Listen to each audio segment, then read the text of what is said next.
Just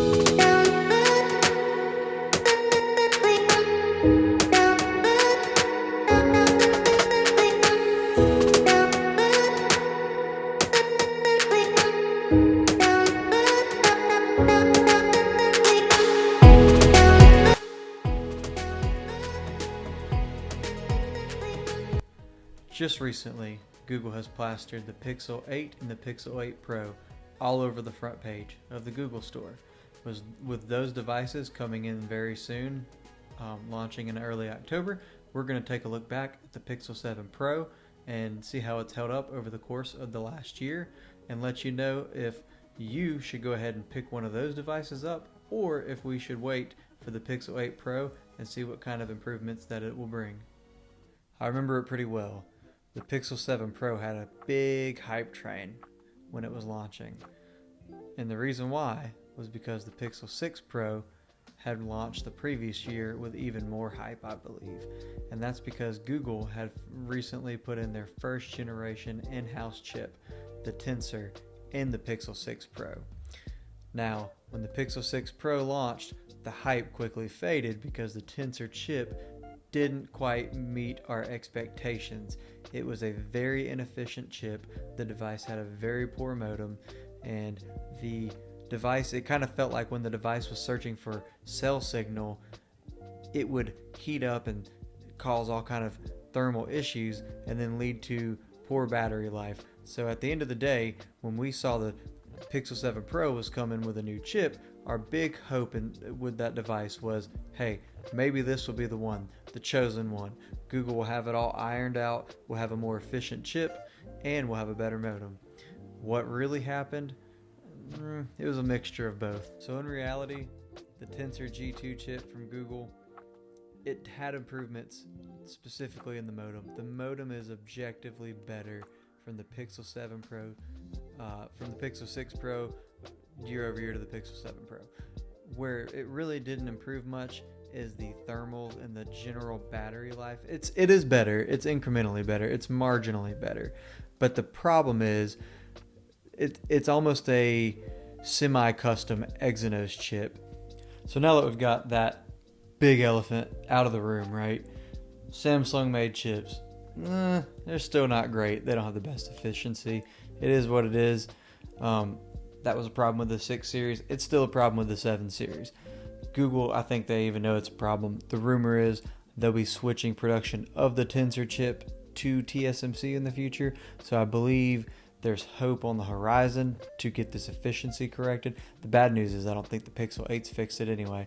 But to summarize, that whole point is if you can look past the thermal issues of the Samsung made chip, there is a lot to like with this device. So for all the spec nerds out there like myself, let's get into those. You've got 12 gigs of RAM in this phone. You've got a 5,000 milliamp battery. You've got Gorilla Glass Victus on the front and the back. You've got a Quad HD LTPO display, AMOLED display. It'll refresh at up to 120 Hertz. The device is also rocking an IP68 water resistance and wireless charging. The screen has a peak brightness of 1500 nits, which is pretty bright, you might be thinking. But if you use the device for an extended amount of time outside in a hot summer day, you won't be getting anywhere near 1500 nits. It will throttle down quite aggressively, kind of going back to that thermal management and the heat we discussed earlier. It is what it is. So don't really anticipate prolonged usage of 1500 nits outside. We're talking Google Pixels, we have to talk about software. With the Google Pixel series, Google has promised up to 5 years of security patches, which is super crucial, and you're also promised 3 years of operating system updates, so you're going to be supported long term with the device. You also get lots of little quality of life features like quarterly pixel feature drops. Sometimes they're a little underwhelming, but it's cool to have a little refresh on your phone every quarter of the year. And one of the reasons I love the Pixel 7 Pro, really all the Pixel series, is the ability to flash Graphene OS. If you don't know what Graphene OS is, this is probably not the video to go down the rabbit hole, but if you flash Graphene OS on your Pixel device, you will have the most private and secure cell phone probably on the planet. So I highly recommend taking some time to dig into Graphene OS. It's really great for nerds, privacy nerds like myself, but it is a definite selling point and a great reason to pick up a Pixel 7 Pro. When you're talking Pixel, you have to talk about the camera. And yeah, it's probably got the best point and shoot ability of any phone on the market. The video, it's pretty good too. It's not quite up to that iPhone level that has led the industry for all these years, but the video is more than usable. It's actually pretty good, except for the cinematic video. You can just skip that one.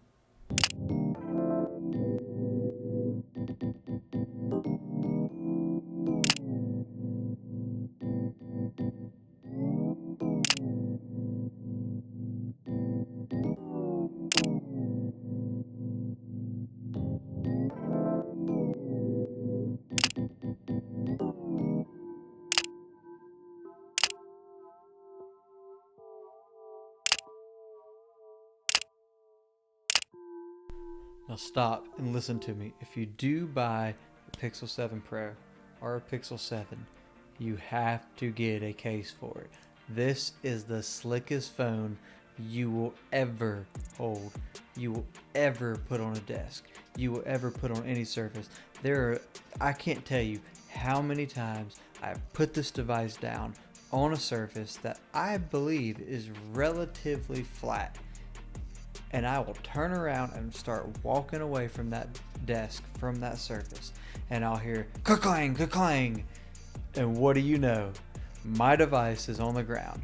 Now, the device is held up, probably thanks to that Gorilla Glass Victus on it, but I'm just telling you, if you leave this phone with no case on any type of surface that you think is flat, your phone has a 70% chance of sliding to the ground. So this is just a heads up. This is a warning. You absolutely need a case for this phone. I'm telling you, I don't know if they put WD-40 on it in the factory. I don't know what they did with this phone, but it is greased up like no device I've ever held in my hand. And I hope the rumors of the finish being different on the Pixel 8 series are true, because my lord, I cannot stand the finish on this Pixel 7 Pro. I'm serious. You've been warned. Another small pain point with the device is the relatively slow charging for 2023. I know 5 years ago we would have all loved and clamored for 23 watt fast charging. Technically the power brick is 30 watt, but the device can only charge up to 23 watt. And when you have phones from Chinese manufacturers charging at 120 watt, this is just not an acceptable solution for 2023. Now, mind you, I think Apple charges at a similar, with a similar size brick, but it feels like the Google charging algorithm mechanism, whatever's going on with that, they seem to throttle it down extremely aggressively after 80%, and there's no setting that can unthrottle the charging speed. So just keep that in mind. You'll get 0 to 30, 40% fairly quickly, but it takes a long time to go from 70 to 100%. So I've shared some brief, quick thoughts about my last year with the device. Should you buy it? If you could find a Pixel 7 Pro in that $500 price range, that is absolutely a very good buy. That is a steal at that price point. I probably would still wait for the Pixel 8 Pro just to see. The worst thing that's going to happen is you don't want the Pixel 8 Pro, and there'll be some Pixel 7 Pros maybe on clearance, maybe on swap up. People will be dropping them off for cheaper. You might be able to get one at an even greater discount after the launch of the Pixel 8 Pro. You are my hero. I really appreciate it. So the way you can help me out, I don't care if you like and subscribe and all that. Just please go watch another video. If you like this one, I have a video with the Pixel Watch long-term review. I think you might like that as well.